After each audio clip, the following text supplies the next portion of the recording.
All right, welcome. Welcome to Dissecting School Culture and Frogs, the internal and external structures. We are not dissecting frogs today, but this is sort of an analogy that we wanted to use to introduce the external and internal structures that make up our school and how it all works together. All right, so first of all, I am Sonia Cox, principal of Cason Lane Academy. I also have Robyn Trowbridge, our academic coach, and I have Shae Miga with us today. She is a third grade teacher at Cason Lane Academy. All right, so these are the things that we're going to be talking about today. We did our introductions. I'm going to go back again. We've got our external structures that we'll talk about, internal structures, perpetuating structures, classroom experience, and then we'll have some time for some questions at the end. So who are we? Murfreesboro City Schools. We are Cason Lane Academy in Murfreesboro City Schools, and anybody who's been around at the TSIN for a long time might know, like Overall Creek. They were the first school in our district to be designated as STEM, and from that, we have created sort of a path within our district, but we are Cason Lane Academy, and every school in our district has a little bit of a different, unique personality. So a little bit about us. We are a pre-K through 6th school.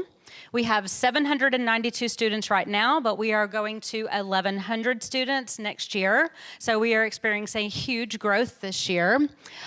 We have, at this moment, 161 students that are special education students. We have over 100 students that are identified in ELL. We have a wide range of diversity. We are a Title I school.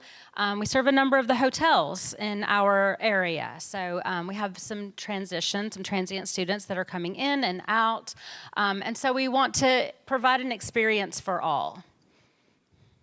So that is our why. Why do we do STEM within our schools? We want to provide that equitable experience for all of our students, and we want everyone on board. When we first started talking about doing STEM within our school, we had to really look at the engineering design process as part of our planning to become a STEM designated school. The year we decided to go through the process was the year of the pandemic. Yes. And so that year we had to put things on hold.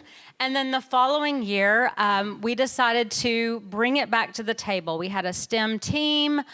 We had a lot of people on board, but we did realize that the administrator and I were the ones that were like, yeah, we got to do this, And so then we thought that it can't be just a few people or just the STEM team that does this. It has to be everyone. And so because we knew we were going through a lot of changes that year, we brought it to the table and said, do we want to continue this designation process? And they said yes.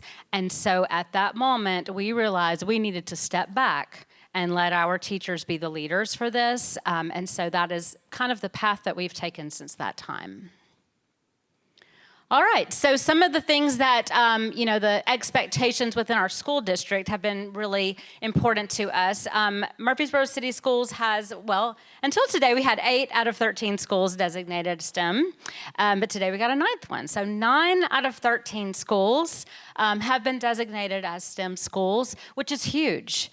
But like I said, it looks different in every single school. What we do isn't going to be the same thing that works for another school, and what another school did in the very beginning isn't going to be the things that will work for us. So we had to do trial and error for quite a long time, and we're still on that path, just like the engineering process. We try something, we think, oh, what worked? What can we do to make it better? All right, so like I said, we had 8 STEM designated schools. We would have changed this slide before today had we known, but it was a surprise that 9 schools are designated. Our system supports our STEM designation by doing things like STEAM in the city, and that's something new that's come up over the past couple of years. That's something that we are able to highlight the things that we have done throughout the year, which we'll talk about in a minute. But each of us come to STEAM in the city with something to show that represents for each one of our grade levels what our successes have been through the year. We have our community partners there. We have all of the successes that they've experienced throughout the year. It's a great place for anyone to come in and see what our schools are about and what our students are doing.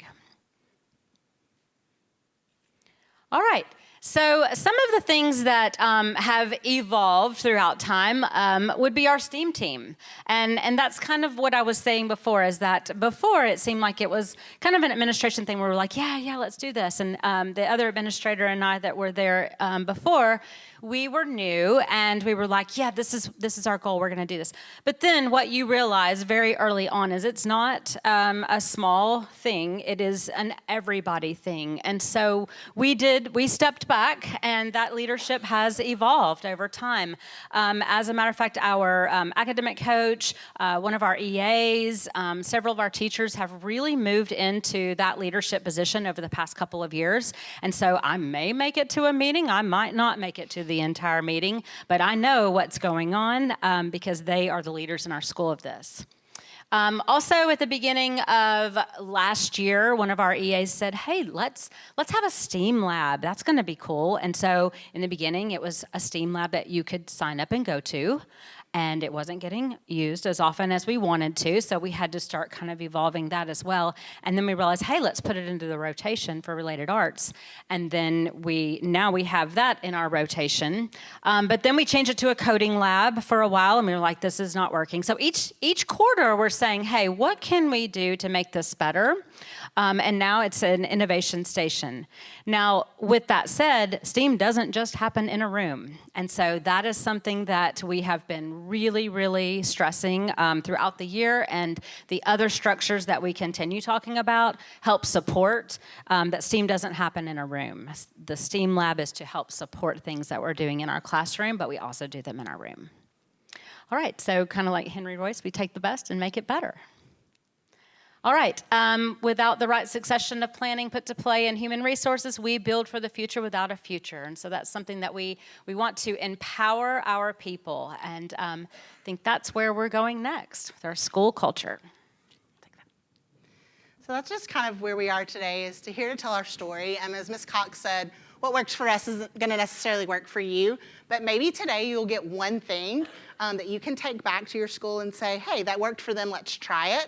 I'm going to share 3 of our internal structures that I'm kind of in the leadership role of, but as Ms. Cox said, it takes all of us to do this. And so I'm going to share 3 of those today. The first thing I want to talk about is our mentorship program within our building. So I'm sure you guys have mentorship programs. Our situation in Murfreesboro City is a little different because we don't always have just brand new teachers. People are constantly moving to Rutherford County. I don't know if you've heard this or not, but all of California has apparently moved to Rutherford County recently. And so we're getting lots of veteran teachers coming in, but they're not new to teaching, but they're new to the idea of a STEM school. They're new to Tennessee. They're new to our standards. They're new to all of those things. And so through our mentorship program, we not only have those brand new first-year teachers, but we also have those veteran teachers. And you're going to hear from one of those in a minute, who came into our school, and she's not from California. She came from another school in our district. But we got all kinds that we have to serve. And so our administrators match all of the new Chargers, because our mascot is the Charger, with a mentor that's been in our building. And we've really used that platform, which we call the New Charger PLC, to just kind of share our vision of what STEAM is in our school. Excuse me. And so they get together monthly to talk about some of those monthly topics that you would see in a typical new teacher mentorship program. But then every 2 months we meet together and we have some sort of professional development. And the challenge with that is I've got new teachers, I've got veteran teachers who are in our building, and then I also have their mentors who have been in our building for a lot longer than I have. And so when we develop our PDs that we do, we try to target all of those audiences. And so I'll just share a couple of things we've done this year. Our first one is where we use our innovation station. So at the beginning of the year, it was our STEAM lab. And we have lots of toys in our STEAM lab that we've just collected over the years. And by toys, I mean cardboard galore, half-used rolls of duct tape, boxes of all shapes and sizes, just toys, okay? But we also have some things that we've invested in with this money, like robots. We have some iPads and some, Kindles and stuff. And so in that first meeting, we just get all the toys out and we just let everybody play. It's a great reminder for those teachers that have been there of what's available. Oh yeah, I forgot we had that. We could use that in this. And so that's good for them. But it's also really good for our new teachers just to kind of see what's there. And so it's that introduction. Our second meeting that we had this year is one I'm going to talk about a little more in a minute. And it's really just that opportunity to really lay that groundwork of what's a project and what's a PBL. I'll only say this first, there's nothing wrong with projects. We all do them, there's nothing wrong with them. But we know in the STEM culture that PBL, creating that inquiry, that's what we have to do. And so we spent a whole PD reminding our veterans what is a project, what's a PBL, but then also introducing those that are new to our building to that too. So that was the first quarter. Then the second quarter, we did a book study, somebody did a book study and kind of talked about it, Lost at School. It has to do with executive functioning, like Ms. Cox shared. We're a Title I school with all the things that go along with being Title I, and so it was just a great behavior PD type sort of thing. And then one on the opportunity myth and what the opportunity myth looks like at Cason Lane Academy. How can we build those bridges? And if you're not familiar with the opportunity myth, it's an article. Just Google it, you'll find it. And then our last one is a reflection. So I wanted to share specifically about the PD that we used, and this all comes from the Buck Institute. And at the end, there'll be a QR code that'll link you to our Google Drive, and the article that we use is in there. Everything I talk about today will be in that. But the Buck Institute talks about what the difference between doing a project and project-based learning is. And if you're familiar with PBL Works, you know about the Buck Institute. They have that gold star of what PD is. And that's kind of the tenets that we use. Y'all are laughing because they've seen the same thing. Those are my friends, by the way. I've known them for a long time. You've seen the tenets of a PBL, but this is what we use to really drive our culture and what the difference between a project and a PBL is. And we have to keep coming back to this over and over again. These are the things throughout the year, like that instruction integrated into the project. Miss Miga is going to share in a little bit about what it looks like in her grade level, but all the things, all the structures that are in place for the rest of the year as far as planning goes is anchored in those things. So the integrated instruction, inquiry, the focus on the product and the process. With teachers, we like to focus on the product. We're still working on the process piece. We're there though. Aligned to the academic standards, involving collaboration with students, not just all teacher-directed, that real-world connection and application, and then the results of the project shared beyond the classroom with the public audience. I'll give you in a minute. But this is not original information. This is all from the Buck Institute. But that's kind of what grounds us. There's nothing wrong with these things on the other side. Nothing at all. But if you're truly doing STEAM and PBL and really creating curiosity with students, then those are the tenets that need to drive your instruction. So here's just a couple of pictures from that very first. So I have a pointer. I didn't think I was going to use it, but now I can. This, at the time, was our STEAM teacher, and so she's the one that led that PD. It's not about me, because that's another one of those processes that Ms. Cox talked about. We're building teacher capacity and leader capacity within our building as well. So this is our STEM teacher. She led that PD. She created it. She used some of the things, some of the projects, some of the PBL things that were from the Buck Institute and had them sort. Is this a project or is this a PBL? But some of the things on the slips of paper are things we've done at our school because we wanted to see, do they think this is a project or is this a PBL? And if you put it under the project part, again, there's nothing wrong with that, what could we do to take it to the next level? And so working in that mentor-mentee partnership as well as maybe another pair, they brainstormed different ways that they could take what's good and make it better because we're not about creating everything from scratch. We don't have time for that. And then I wanted to point out just in this picture, you can see that room's full of people. We had lots of new teachers this year, which meant lots of mentors. As Ms. Cox shared, we're growing next year. And so we're gonna have more new teachers, which means more mentors. But through this new Charger PLC process, we're able to build capacity. We're able to build teacher leaders that can then go out from these PLC meetings and become forces within their own grade levels to carry out the STEAM vision that we're creating.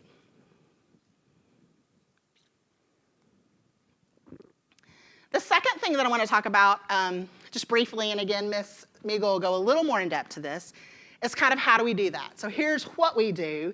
How do we do it? So each quarter, and I'm sure some of you guys do too, we meet together as grade level teams and we plan. We take those standards for the quarter. We have pacing guides. We have curriculum in reading and math that we have to teach. So we take all of that, we put it together, we bring in our SPED teachers, our ELL teachers, as many people as we possibly can get coverage for to come into the meeting. And we work together because we want this to be an equitable experience for all children. STEM for all. We take the knowledge that's being built based upon those standards, and we look for some sort of overarching theme, some sort of big idea, some sort of, I guess just universal theme, I don't know the way of saying it, and then that could hold all these things together. And then we write our anchoring question. Our questions can sometimes get a little lofty, and at the end we're like, I don't know what that question means. And so we always bring it back to, okay, what does the answer to this question sound like if it's about order and chaos? What does the answer to this question sound like when this student is in math? What does the answer to this question sound like when they're talking about energy and science? What does the answer to this universal theme sound like, or this question sound like, when they're in art or music or PE? Because we want them to start seeing all of these content areas connected. And then also in our quarterly plannings, we begin to talk about our PBLs, the things that we want to have them engineer throughout the quarter, and how that supports that knowledge, and then we map it out. And as I always say to our teachers, so like when you go on a trip, you have a general idea of where you're going most of the time, and except when you're like me and you just like to get in the car and start driving. But generally, you have a map. You know how you're going to get there. You know what roads you're going to go on, or at least you're going to punch it into your GPS and you're going to take it. But if you're like me, you get down the road and you see a sign, ooh, I want to go there. That's not on my map. That wasn't on my plan, but I think that'll be a little side tour. It'll be a little stop along the way that might be fun, okay? It's the same thing with our curriculum map, our quarterly planning map, sorry. Our quarterly planning map, we have a 9 weeks plan of what we're gonna teach when, but stuff happens. Ish happens, apparently, whatever. Stuff happens. And because of that, there are little detours along the way. And we do take different paths, but you gotta know where you're going to make sure you get everything covered before you get there. So that's kind of our second internal structure, is our quarterly planning. And then the last one is probably the one you're the most familiar with, and it's just our weekly PLCs. I would even say our daily PLCs in some case. This is where we get into the grind of the lessons, the grind of what we're doing. We're looking at that instructional practice guide that we use in our learning walks. We're reflecting on that data. We're constantly updating our engineering design projects, because we start at the beginning of the 9 weeks with an idea, but based upon that student inquiry and based upon their interests and based upon whether so-and-so is available to come whenever we want them to come kind of thing, to be a community partner, we have to redesign those projects throughout the 9 weeks. And then just like we said, we want this to be an equitable experience for all students. And the only way to guarantee that is to have the data to prove it. And so we're constantly looking at the data. And this is pretty overwhelming at times. If you've not walked this process, then you're probably sitting there going, holy cow, how do we make this happen? Helen Keller is probably one of my favorite people of all time. And she said, alone we can do so little, but together we can do so much. And for me, it's about that together. It's about helping everyone catch the vision, that we're all on the same page, that we all know where we're headed. Because if we're not on the same page and we are not working together, we're going to burn out. And so that's what the one takeaway that I want you to have from us today and from our story is that it has to be more than one person. It has to be everybody moving together. And Ms. Miga is going to share what it looks like at the grade level.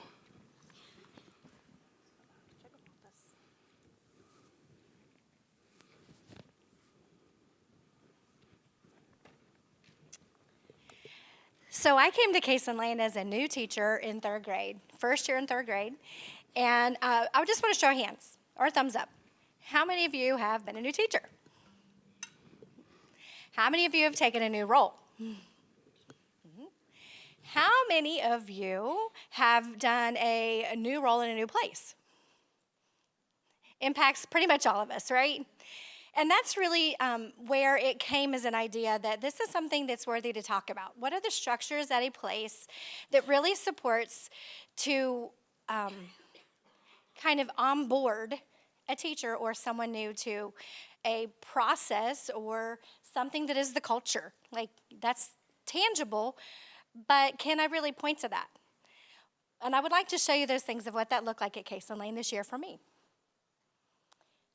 So, as it was already shared, the district guidance is that we are pushing STEM or STEAM for all of our schools in our district.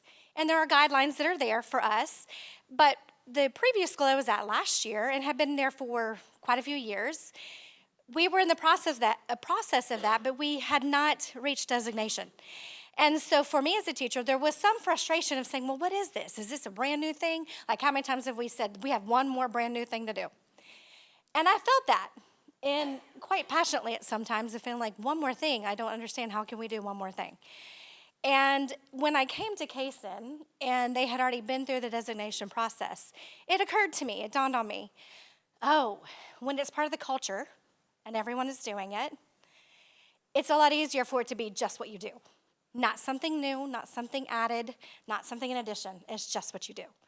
And when I realized that, through our new charger PLCs, it made it seem like this is doable and we're gonna all do it together, regardless if it's new or not. And then I was like, okay, I can sell this for our district then because I'm good with this. So then the structures of what it's like to experience new charger PLC. And one of the beauties that I liked is that when we all met together as new to the school, it was already acknowledged that we may not be brand new teachers and that we are all at different places, just as we would want for our students that we are all in different places. And it was with that value that I said, wow, they're using their teachers across the school for leadership. That's pretty valuable, that I can go to anyone in this school and there would be support. And it was through the new charger PLC that I understood the common language, the common expectations, and realizing that it's not perfect, and realizing that when we do it together and we are all taking steps, look, you can't build Rome in a day, right? It's step by step. What worked, what didn't work, let's take another step. What's that look like? What do the students need so they can take more steps than we do? So I did like that that expectation was laid out so that in any discussions that would be something that I'd be able to participate in. So this is really where a lot of my ahas as a third grade teacher came with my team in the planning. Now we realize that the nitty gritty of being a teacher is in the planning part. And it's not real big, but if you, pointer, I didn't think I'd use it. Then I guess I'm being like Robyn over here. Is using what has been laid out in our curriculum, using what's been laid out in our content, what is laid out in our scope and sequence, and what is laid out by our standards, and laying them out in a quadrant to really look at that. And if you're curious, there is a copy of this photo that you can access so that you can see it much bigger. And as we talked as a team in our quarterly planning, we laid out what does the quarter look like. But the step that I valued the most in this was, how is this content of science crossover with math, with what they're doing? And what crosses over with math and ELA, or social studies in ELA? There are some bridges that you can even go across this way because our curriculum specifically has a lot of science embedded, so some of those connections are a lot easier. And then even with math and social studies, how does that look? And it was in those discussions that we realized the connections that we wanted our students to make. So that is where these boxes come in. And then from those connections, we were able to pull together for this quarter, what is the question that we want our students to be able to answer based on what we do with them, and have them develop, whether it is through the PBL, whether it is through direct instruction, small group, exploration, whatever that is, what are they needing to answer?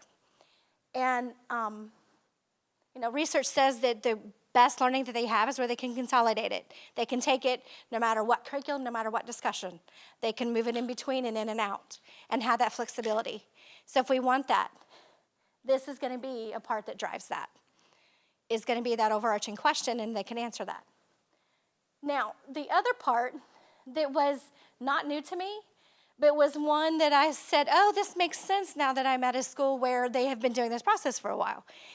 We've done it for years. I've done it for years at other places I've worked, but here is where we said, okay, so what profession would we want to expose our students to that use this information that would help the students be able to gain experience and understand what's beyond here to use what they're learning?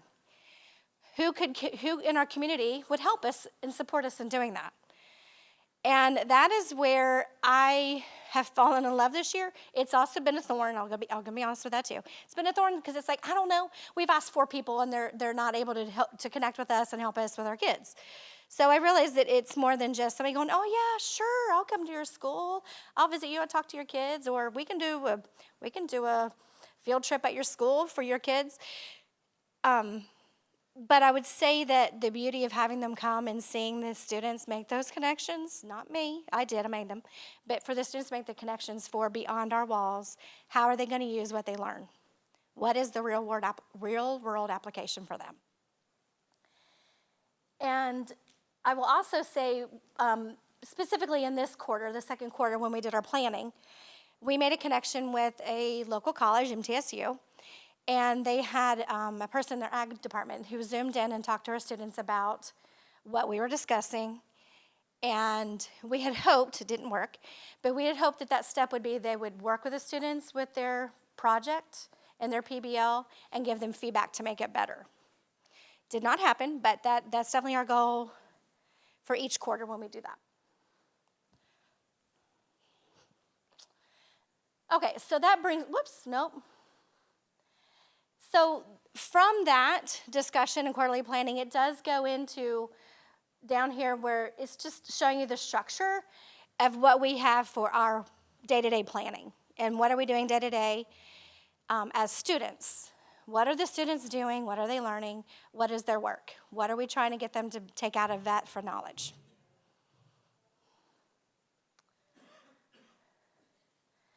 So then this brings me to the student work. If we had not done the quarterly planning that we had done, we would not have made some of the connections between interactions and relationships when we talked about clouds and weather. That's definitely one of our standards and definitely is in the content that we have to cover. But when we were able to make some of the connections with what is the relationship between the weather and clouds? Well, how can that change? Does it change? Can we impact that? Those were some of the questions and discussions that came out of doing just our study of what happens day to day with the weather and the clouds. What do we notice? And I have to be honest, get me outside, it's a lot of fun. Anybody else? Yeah.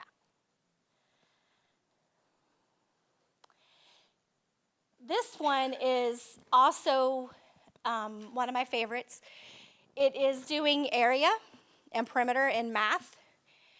And you'll see that they are tiling, they are working together. But what I liked about this is that knowing what we were doing overarching-wise, that work and the relationships, I was able to say, if you were to change one thing, how would that change what you're doing? What's that relationship? Is it always going to change, or is it going to stay the same? And then when we did perimeter, it was the same type of questions, except then you're able to make the relationships between area and perimeter and what those relationships are. Okay, well, at the end of the lesson, you can even talk about, well, does this remind you of anything that you've been doing in ELA with structures of frogs? If you change one structure from one frog to the next, does it change that relationship? Or does it always stay the same? Is that how you classify a frog? And I need a drum roll, because this was one of the fun things. Oh, 2, okay, thank you. All right, there we go. So we did a veterinary hospital where we took, let's just say that we had a big bite to say we wanted students to have a great experience of studying internal and external structures. It was one of our standards, but internal and external structures, and we did a veterinary hospital. This is a picture from last year, and you'll notice that the students are all dressed up like they're in a hospital surgery suite. Pretty cool, right? Being able to write and talk about the structures of a frog, what was internal and external. But in the discussion that we had in planning and really working as a team through the cycle of how do we make this better, what are the students doing, we realized that we could make it better, that we could actually have the students doing the dissecting, not just gluing in pictures of the body parts. So these were Velcro pieces that they were able to take off and talk about, and on the back it had the name of the body part. And you'll notice that they also had a recording sheet as we discussed the structures, and they were able to write about that.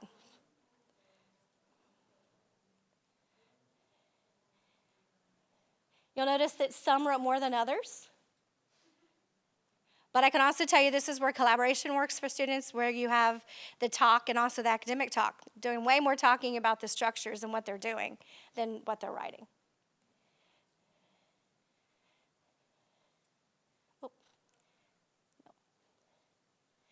So over here, you'll see that this, when we talk about access for all, this student right here, their work that they did for internal and external structures seems pretty typical, right? This was actually a student in Tier 3. So with their like peers, they were able to have more success than they would have on their own.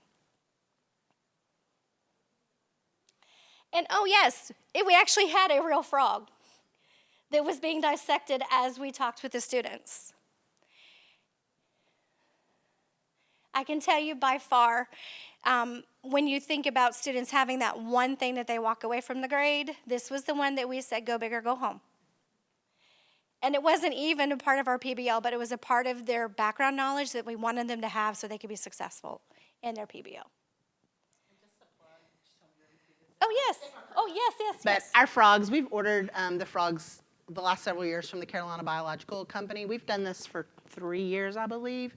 They're actually upstairs, and you get big frogs. And our teachers, they send you everything you need. So let me just tell you, I've worked with a lot of teachers in this grade level over the years. Some of them are excited about doing themselves, and some of them are not excited. But the thing is, we have plenty of people in our building who will say, I'll do it. Like our secretary, who usually answers the phones, dissects a frog in a class every year because she's all about that. So when we talk about like building school culture, we're building it down to the, not down, but we're building it to the EA, the secretary, the classified level. They are all in this. And that's, part of what we wanted to share today. Not to mention, I made a community partner by saying, Microphone. Matt Hubby, you gotta come. Oh, so sorry. Building that community partner, my husband, Matt, I made him come. I wasn't quite sure if I was going to be able to do it. I wanted to do it. My heart was there, just wasn't sure I was going to be able to do it, and I'm glad he was there because I got squeamish. Yeah. From there, of doing all of their learning and work for the quarter, we then did move into them planning to answer this question.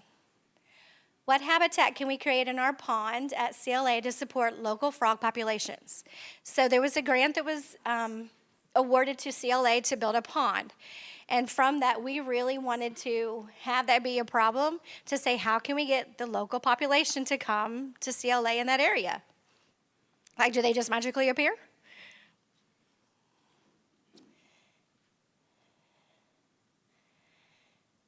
Ooh, one of my favorites. So this is where we are able to display their work and what they have done for the whole quarter. And we get to display it for a STEAM night. And you'll see that we have now many different displays, but we do have the essentials where you have the overarching question, And you have how it can translate for students to understand that question as you're building the knowledge. We have photos over here of where we had done experiments and work. And then along the bottom, we even have our displays of our frogs, where students did research and studied frogs. Closer look at where you can see they did the engineering and design process here, and we displayed it around our hallway display to demonstrate that for those who came to visit. Another photo. This was actually where they did a map. Since that was one of our skills, they did a map with the legend and a scale to show what their habitat would look like and what would be there and what the frogs would need to be supported in that area. And then, of course, their actual build with their journals and their work. But isn't this the best part? Families come in and they get to hear what the students are sharing. We do have STEA ambassadors from each classroom to really highlight and share what they learned, how to solve the problem, what that looks like. But really and truly, when it's their work and they're doing it, they're all ambassadors for their own learning. And I will also say that this is something that CLA has put together. We've shared it with you. There's other colors like this for other languages of the same questions that parents are given so that the parents know what to ask as they're going around to see the displays, not just for their child's, but the school, of what's been going on and what the learning is. So with that being said, branching it to the families and communities so that they can see what is happening and what the students really do know and can do and what they have learned and what is theirs, they own it forever, is that seeing further, you have to stand on the shoulders of giants. Almost there. And so that has to be beyond our school.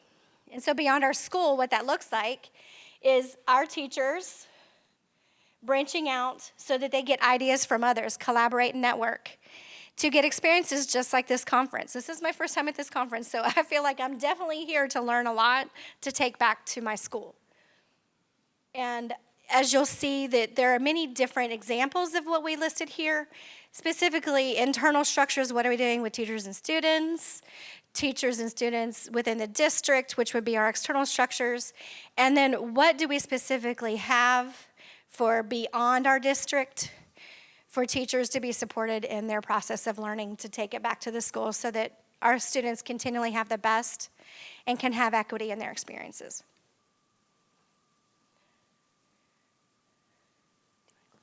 Yeah. So this is a QR code. It goes to their Google Drive. The one thing I have not dropped in there yet are the PDFs of the bookmarks. We have English, Spanish, Chinese, and Arabic. Mandarin, not Chinese, Mandarin and Arabic, and we worked with our local translators. I don't speak Mandarin, I don't read Mandarin, but someone that does says that it's right, so just wanted to share that with you. But all of those things will be in our Google Drive, and you should be able to access that if I did things correctly. Is it working? Yes? Sweet. You never know until the final one. So we just wanted to give you an opportunity, like questions, things you want to share, connections that you made. Again, our hope is that you take one thing away with you that might work in your building. Yes, sir. Some of the slide before, you had some different internal structures around how promote STEM, I think the ambassadors is one of the things out there. Do you have anything that elaborates on what these things are inside of that? No, but we can. We can definitely do that. So STEA ambassadors is, those are our student ambassadors, and basically each classroom at the beginning of the year chooses however they see fit to have 2 people or 3 people, whatever. I think we usually do 2 from the classroom that want to talk about STEAM. Maybe that's their thing and that's their opportunity, and they're not good at anything else, but they're really good at talking to strangers. Okay, you know what I'm talking about right there? And so anytime we have visitors in our building, anytime we have a big event, anytime they're the ones that come to the door and they talk about what their class is doing in STEAM right now, what they're learning, that kind of thing. somebody cleverer than I came up with the phrase STEA ambassadors. But yes, we can definitely get you a code of what is what, for sure. We'll drop it in the drive. It won't be today, but we'll get it there. So check back in a week or two. Give us a few days. What else? Yes, sir. Go for it. So, which one of you is the instructional coach? That would be me, sometimes. So, are you the sole instructional coach? Or I am, So yes. is all of your coaching done through a STEM lens, or do you focus on content areas as well? Or how does that work? My focus is on all content areas, K-6. So you don't necessarily say, here's how we would do math instruction for the standard in a STEM lens.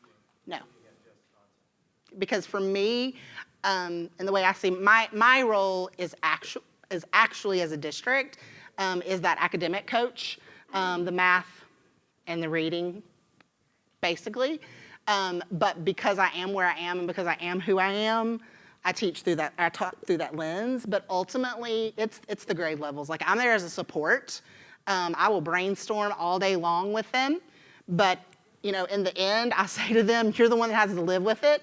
If this is the question, the overarching question you want to live with, by all means, live with it, because you have to teach it. You have to live with it every day. It's up to you. But I will help you generate ideas. I'll give you feedback if you want it, and sometimes if you don't want it. But ultimately, it's them. And that overarching question is grade level wide, not Yes, correct. And it changes every 9 weeks. Yep. I would say something about that quarterly planning is that I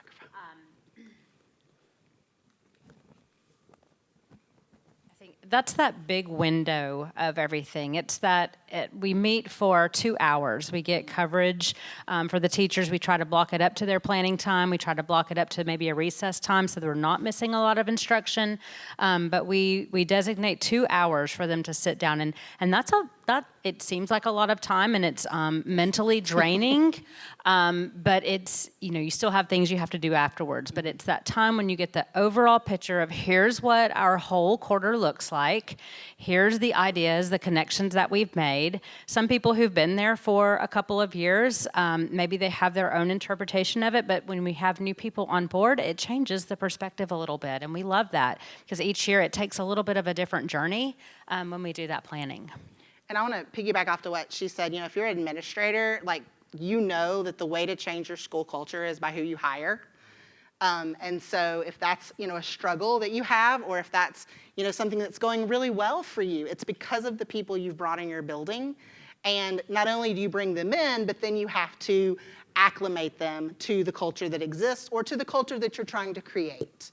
And that's really our story that we wanted to tell today, because it has been, we've both been there for 4 years, and it's been every year. I mean, it's going to be next year too, because that's just part of education right now. Yes, ma'am. Growing. So with that school STEM culture that you established in your building, how did you address those teachers who were not wanting to buy in and really were kind of against it? I think that our STEAM team is such an invigorated group, and our new culture that we're building, it's almost like, hey, this is fun. I mean, like, my kids are enjoying it. We know that when the engagement is up, our discipline goes down, and that is something that we're all dealing with right now. But the more engaged our students are, the less likely we're going to have other things we have to deal with. So I think that through time, people see that. Maybe it's not happening in their room, but across the hall, they're realizing, hey, they're making a lot of progress. Look at the data. The data speaks for itself. I think that's how we're getting people on board. Yeah. And I want to add to that too, even though we've only been there for 4 years, for the last 6, would you say? It's been a district expectation.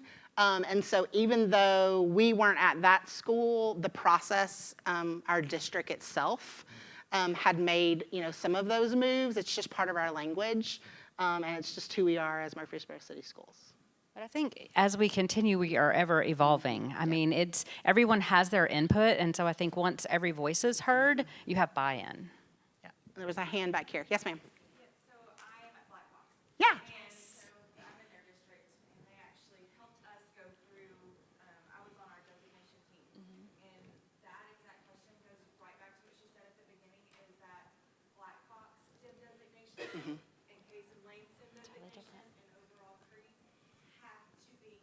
be authentic, or you won't have buy-in. Yeah. Because we didn't have it for a very long time, like the 6 years when it started, because we were all trying to be the same across the district. Like, we were trying to, everybody look the same. And you didn't, people didn't look the same, and so you struggled for buy-in, but when you had that authenticity of yourself, and you still have your schools that are helping you see that, but finding your own way in it, that changed our building Yeah. completely with that. I agree. And I think finding our identity. We are pursuing agriculture. We have a huge campus. I mean, it is the largest in the district. And so as we continue to evolve, the excitement is we've planted a fruit orchard. We have a pond in the works. We're working to see if we can have live animals on campus, but that keeps getting booed. Not by our school, because that's their idea. But we just continue evolving, and something that we're working on next is a community garden. So we just want to continue to be that platform for the community as well, that hub of the district. So we're at the end of our time, but we will all be around out in the hall if you have anything else. And I just want to leave you with what we're all here for anyway. School is a design process, and this is ours, and we just wanted to encourage you to find yours.